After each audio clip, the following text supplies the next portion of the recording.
Hello and welcome to my YouTube channel Medical Study, and today in quick medical revision series we will be learning about the medicine questions of AIAPGET 2017. So let us start with the medicine questions which came in AIAPGET 2017.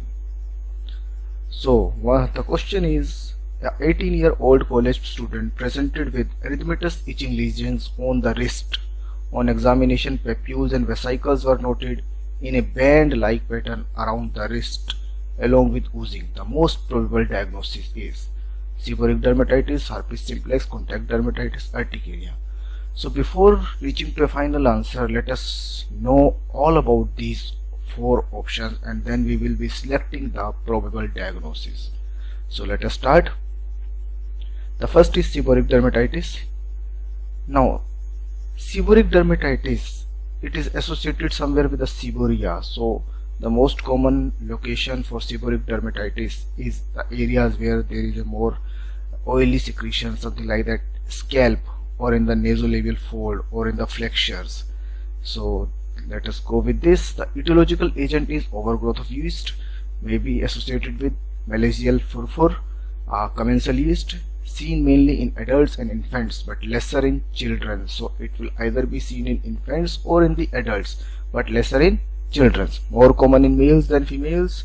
Location: scalp, eyebrows, eyelashes, nasolabial folds, behind the ear, pre-sternal, interscapular and the flexure areas. Genetically predisposed condition. When occur in the scalp, the dandruff is the earliest and only manifestation. The scales are perifollicular scales. The greasy appearance of the scales on the scalp, it will be, the patient will be complaining like the scales are sticky in nature. Less indurated lesions, less well defined lesions. So one feature is less well defined. Less erythematous, severe itching. No investigation needed, only the clinically we are able to diagnose the seborrheic dermatitis. So remember the locations and less indurated, less well defined lesion, less erythematous, dandruff is the earliest presentation. So this is the seborrheic dermatitis in nasolabial folds. You can see the texture of the skin, the erythematous lesion, the scaling, the stickiness of the scales.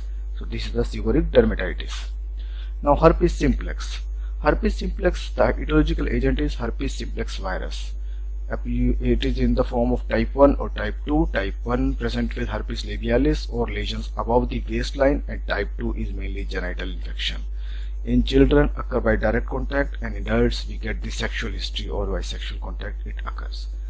After a prodrome of burning and stinging, it manifests as a multiple painful vesicles which erode to form polycyclic ulcers on erythematous background. Constitutional symptoms are present along with that, and lymphadenopathy is also there. It is a recurrent type of condition, and Zinc-Spear shows multinucleated giant cells. Polymerase chain reaction, culture, IgG, IgM level are the choice of investigation. So one investigation is Zinc-Spear showing multinucleated giant cell. This herpes simplex should be differentiated from herpes zoster. Herpes zoster presents with a prodrome of dermatomal pain. Here the prodrome is burning and stinging. Here the prodrome is painful burning, and at a dermatological defined region. Multiple group vesicles are present in herpes zoster as well as in herpes simplex. On a erythematous face and edematous skin, they were present. On the erythematous background, the main painful vesicles which erode to form polycyclic on erythematous background. Here also multiple group vesicles are present, but they occur a group of vesicles in dermatomal distribution. Here there is no dermatomal distribution, and it is a one-time complaint, no recurrence. So this is the herpes simplex. See the vesicles, multiple vesicles coalescing together in the labial area. So this is herpes simplex herpes labialis, the type 1 infection. Then the urticaria. Urticaria, as you all know, is an allergic condition. Here it is characterized by wheals and edema and erythema and severe itching. Suddenly appear, goes away either in few minutes to hours to 1 or 2 days. Recurrent complaint manifests as acute and chronic condition. Cause idiopathic, hypersensitivity, drug-induced or contact. Characterized by itching with wheals. Lesion begins at erythematous macule which turn into pale pink erythematous wheal with surrounding flare. Resolve in few hours to 48 hours. Shape is circular, annular or bizarre. In cholinergic urticaria, pinpoint wheals appear which goes away in few minutes. It can occur anywhere in the body. No specific location is there. Here you can see the urticarial lesion, the erythematous skin, erythematous flare, the wheals and itching is there. Then another option is contact dermatitis. As the name appears, the dermatitis which appear at the areas of contact with anything, which could be an allergen, which could be an airborne, which could be an metal, which could be a plant. So it is a kind of allergic condition. Reaction of the skin to contact, it is either irritant or allergic. So irritant contact dermatitis, allergic contact dermatitis. Sites are mainly areas of hand, forearm and face.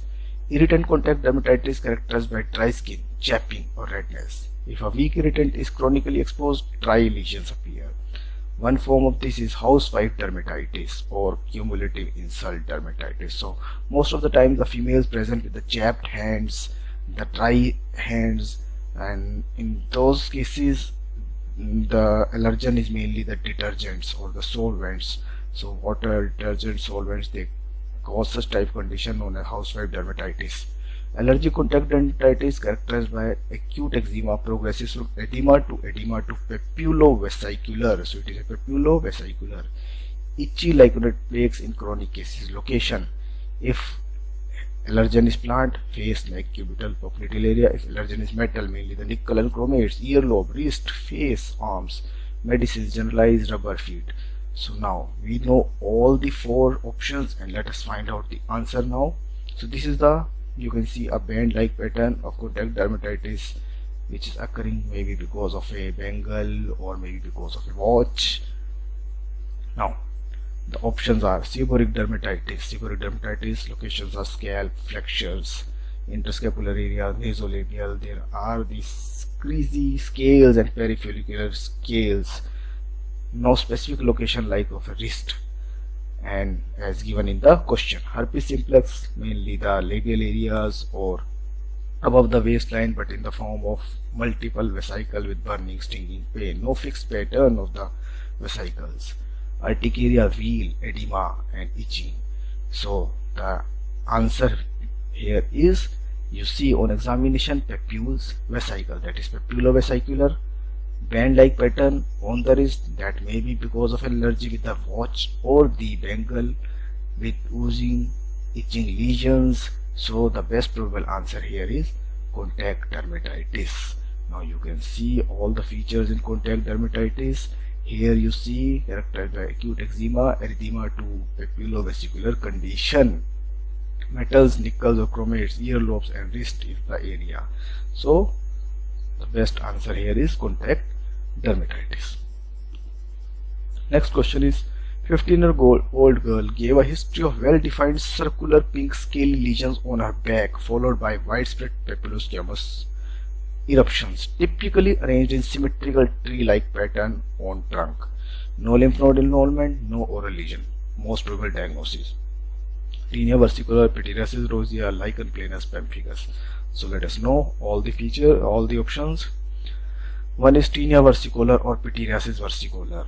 Etiological lesion is Malassezia furfur, a kind of a commensal yeast. Location in upper trunk and neck. Asymptomatic. Hypopigmented lesions, scaly perifollicular macules that become confluent. Scaling is briny and can be accentuated if lesion is scratched. KOH mount is the diagnostic way. Show hyphae and spores described as spaghetti and meatball appearance. So you can see the tinea versicolor hypopigmented lesions in the upper trunk area. They are scaly. The scales are briny, but they can be accentuated on scratching only. Okay, so these are the hypopigmented. They should be differentiated from the vitiligo. In vitiligo there is no scaling, and KOH mount show hyphae and spores in case of tinea versicolor. Now pityriasis rosea, unknown etiology, self-limiting condition, occur between the age of 10 to 15 years and begins as a herald patch in 80% cases. The herald patch is what? It is an oval lesion with wrinkled skin, pink center, and collarettes of scales at periphery. Scales are attached to periphery and free towards center. So this is the herald patch. See the ovular patch, wrinkled skin, pinkish, the scales at the periphery, they are attached at the periphery and free at the center, correlates of the scales. This is the herald patch. So this pityriasis rosea begins as an herald patch. Then the secondary lesion begins at a scaly papules, which enlarge to form oval annular papules, plaques, arranged characteristically in the form of fir tree or Christmas tree appearance. It is in this way. You can see they are arranged oval shape, downward, away from the spine, giving a characteristic fir tree or Christmas tree appearance on the trunk. Okay. The third is lichen planus. Lichen planus is a very itchy condition. The lesions are small, papular, purple, pruritic. So this, and you can say the violaceous lesions and very itchy lesions. The characteristic is really that these lesions are really very itchy. So unknown etiology, females are more common than males, characterized by very itchy lesions, that is pruritic, violaceous, that is purple, shiny, flat, that is plain, polygonal, papular, 5 P's.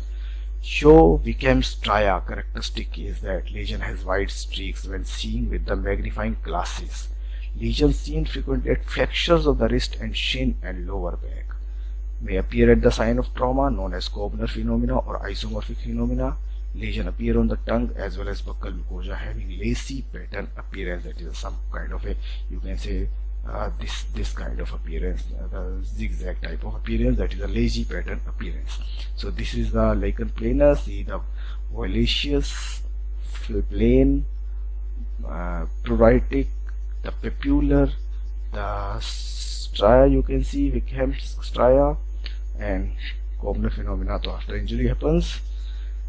Now pemphigus, characterized by blisters, the pullas, the autoimmune disorder characterized by acantholysis, that is the separation of epidermal layers from each other, induced by deposition of IgG antibodies against the desmoglein, which is present in desmosomes, which are involved in keratinocyte adhesion in intracellular areas of dermatitis. So remember, autoantibodies against desmoglein. Commonest variant is pemphigus vulgaris. Flaccid bullae appear, characterized by cutaneous and mucosal blisters. Lesions are present on the scalp, on the trunk, on the face, flexures, pharyngoinal area. Then the Nicoski sign, application of tangential pressure on normal skin in the pretibial area result in formation of new bulla. And bulla spread spine sign, if pressure is applied on bulla, result in spread of bulla. So here you can see the bullae of pemphigus. Now we have the 4 options. Let us see what is the answers. So pemphigus, we should have bullae. In question there is nothing mentioned like bullae. Lichen planus, we should have a papular, purple, flat, pruritic lesions. Oral lesions are also there. There are no lymph node involvement or oral lesions, and no pruritic lesions are said. They are rather pinky and scaly. Then we have the tinea versicolor. The tinea versicolor are present in the upper trunk area. Malachial furfur is the causative agent, and they are present in the hypopigmented papules. Then in question there is no such description. In the question the description is circular pink scaly lesion on back followed by papillosquamous eruption. So this small circular pink scaly lesion is a herald patch, followed by widespread papillosquamous eruption arranged in symmetrical tree-like pattern on the trunk. So that tree-like pattern on the trunk appears in pityriasis rosea. You can see here the tree-like appearance in pityriasis rosea and preceded by the herald patch. So the answer is pityriasis rosea. Now, a 56-year-old diabetic and hypertensive male suddenly developed weakness of the left side of his face along with weakness of the right arm and leg. So there is a contralateral hemiplegia, that is the left side face and right side arm and leg. he has diplopia, that means the oculomotor, that is the oculomotor nerve is somewhere involved, that is the eye is involved. Identify the lesion. So before identifying the lesion, we should have the idea of paralysis, pyramidal tract paralysis, pyramidal tract lesion. I am not going into the detail of pyramidal tract because this is not the platform to tell you the detail, but I will tell in very short. This is the pyramidal tract. The pyramidal tract starts from the cerebrum, passes through the internal capsule, then passes through the midbrain, pons and medulla, and at the lower end of the medulla, the both side pyramidal tract cross to each other or decussates each other. So the one side pyramidal tract controls the opposite side body. So right pyramidal tract controls left body and left pyramidal tract controls the right body. Now in the midbrain, pons and medulla, we have the cranial nerves. The third and fourth cranial nerve from the midbrain, 5, 6, 7, 8 from pons, 9, 10, 11, 12 from medulla. And cranial nerve nuclei are supplied by opposite side pyramidal tract. That means the right pyramidal tract gives a branch to the opposite side, that is left side cranial nerve nuclei, and then the cranial arise. The left side pyramidal tract gives a branch to the right side cranial nerve nuclei, and then the cranial nerves appear. So one side pyramidal tract controls the opposite side body or as well as the opposite side cranial nerve nuclei or cranial nerves. Now something about the lesions at different levels. If the lesion is at the cerebrum, the monoplasia appears. There is a very less chance that hemiplasia appears with a lesion in the cerebrum area. If the lesion is in the internal capsule, the opposite side complete body involving the opposite side face will be paralyzed. So if the lesion is in the right internal capsule, the left side face as well as left side body is involved or paralyzed. If the lesion is in the left side internal capsule, the right side face as well as the right side body will be paralyzed. Now if the lesion is between internal capsule and the medulla, to find out the lesion in this area, you first need to find out which cranial nerve is involved and is of which side. Remember, third fourth cranial nerve passes from the midbrain, 5, 6, 7, 8 from pons, and 9, 10, 11, 12 for medulla. So first of all, find out which cranial nerve is involved and is of which side. So suppose you find out that third cranial nerve is involved and is of left side. Remember, the lesion will be on the left side.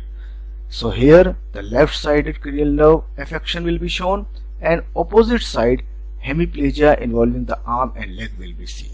So whenever you see a contralateral hemiplasia, that is one side face involved and another side body, find out which cranial nerve is involved, find out the side. So the lesion will be on the same side where the cranial nerve on the same side of which cranial nerve is involved, and opposite side body will be involved. So if the lesion is at the midbrain, suppose on the left side third nerve and left side fourth nerve will be involved, and opposite side paralysis will develop. If the lesion is in the 9, 10, 5, 6, 7, 8 cranial nerves on left side, the lesion will be in the pons on left side, and there will be opposite side paralysis in the arm and leg. If the lesion is 9, 10, 11, 12 nerves on the left side, the lesion will be in the left side medulla with paralysis on the opposite side involving the right arm and right leg. So if there is a face involvement, if there is either of the cranial involvement, the lesion will be on the same side of the cranial nerve involved and opposite side paralysis will develop. If the lesion is below the decussation, that is somewhere below the decussation of the pyramidal tract, remember the face will be spared. There will be no involvement of the face. So that is a clear-cut indication that brainstem is completely spared. The lesion is below the medulla, and in that case the lesion will be on one side, the effect will be on one side, but it will be like at the level of lesion we will have the lower motor neuron signs, and below the level of lesion we will have the upper motor neuron signs.